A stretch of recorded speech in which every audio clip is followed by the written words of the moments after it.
વડોદરાની એક હિન્દુ યુવતી જેણે પ્રેમમાં ભરોસો મૂક્યો તેને બદલામાં મળ્યો અત્યાચાર, મારઝૂડ અને જાનથી મારી નાખવાની ધમકી।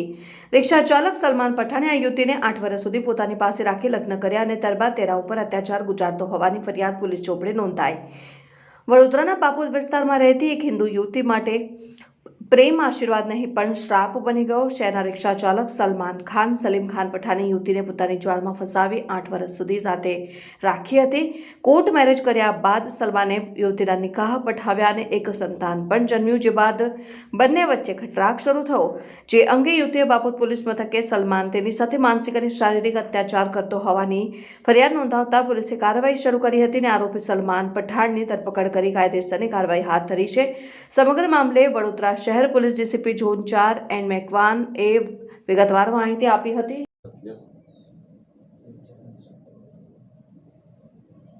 ગઈકાલે બાપુત પોલીસ સ્ટેશન ખાતે એક ફરિયાદી બેન દ્વારા ફરિયાદ કરવામાં આવેલ કે તેમના પતિ દ્વારા તેમને હેરાનગતિ કરવામાં આવે છે અને મારવામાં આવે છે, જે બાબતે બાપુત પોલીસ સ્ટેશન દ્વારા ધોરણસર ફરિયાદ દાખલ કરવામાં આવેલી અને ફરિયાદી બેનને કાઉન્સેલિંગ કરવામાં આવેલું, તેમજ આરોપીને અટક કરીને તેઓના વિરુદ્ધ ધોરણસર કાર્યવાહી કરવામાં આવેલ છે।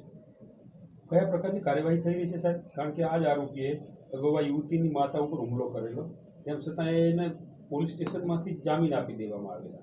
હવે કઈ કાર્યવાહી? કારણ કે આ યુવતીને તો આજવા રોડ ઉપર લઈ જઈને એને મારવામાં આવે છે નિમેટા જોડે, એ માંડ બચીને આવી છે। આવી ઘટનામાં કયા પ્રકારના ગુનો દાખલ કરવામાં આવે?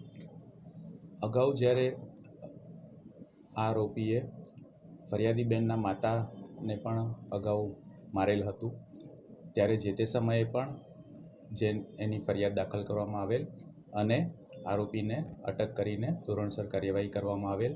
આ ગુનાનું ચાર્જશીટ થઈ ગયેલ છે, હાલ ગુનો કોર્ટમાં પેન્ડિંગ છે અને અત્યારે પણ જે ગુનો દાખલ થયો છે તે બાબતે પણ પોલીસ દ્વારા સઘન કાર્યવાહી કરવામાં આવી રહી છે।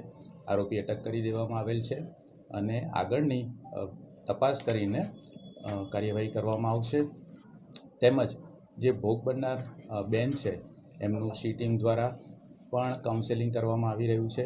એમને જે કોઈ પણ મદદની જરૂર હશે એ તમામ મદદ પોલીસ સ્ટેશનથી પૂરી પાડવામાં આવશે અને ફરીથી આવું બનાવ ના બને એ માટે પોલીસ સ્ટેશન દ્વારા આ ગુનાની સઘન તપાસ કરવામાં આવી રહી છે અને તમામ બારાઓમાં તપાસ કરીને તેનું ધોરણસરની આગળ કાર્યવાહી કરવામાં આવી રહી છે।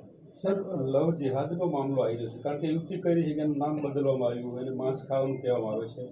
આ બધા મામલા આ રીતે તપાસ થશે, કારણ કે રાજ્ય સરકાર ખૂબ જ ગંભીર છે અને આ મામલો લવ જેહાદ તરફ જઈ રહ્યો છે।